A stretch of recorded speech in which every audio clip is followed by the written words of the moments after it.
Ryan, why don't you start us off? Okay, yeah, happy to.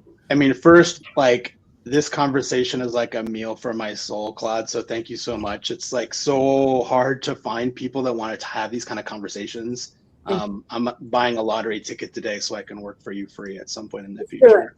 Let's do it. So my question, I've heard this amazing idea that performance is believing two different ideas. Like I can do this and I'm not there yet, and like learning to balance that. So my question is like, when you're coaching high performers who are wired to constantly improve, like how do you help them build genuine self-acceptance, like without losing their edge? Because, you know, from the outside, we see a lot of superstar performers that got there because they didn't feel like they had that self-acceptance. Yeah, I love the question, Brian. And I think that really comes down to starting with self-awareness first before you can get to self-acceptance. I think that is just, who are you? What makes you tick? What are the things that you like? What are the things that drive you crazy?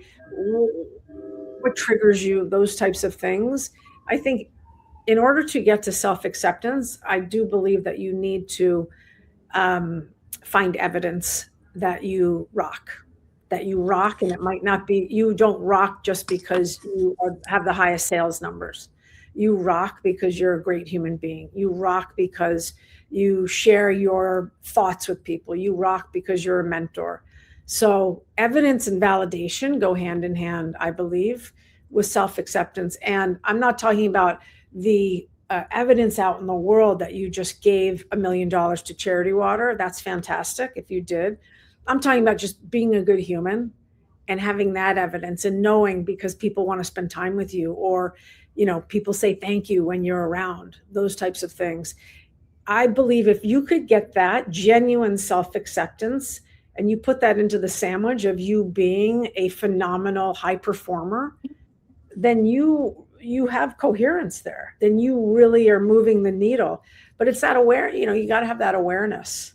And a lot of us, myself included, have needed to find acceptance from within, not from without, not from outside, I mean. Oh, I think you're muted, Brian.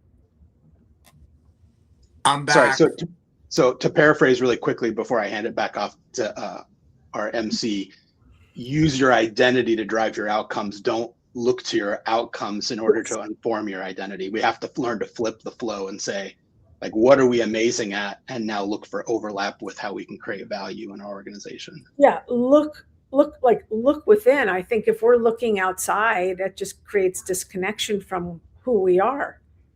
That's just like, oh, you know, again, I donated $1 million to charity water, but that has nothing to do with how I feel about myself. If I'm a good person. Great, I love thank the you. question. Thank you so much.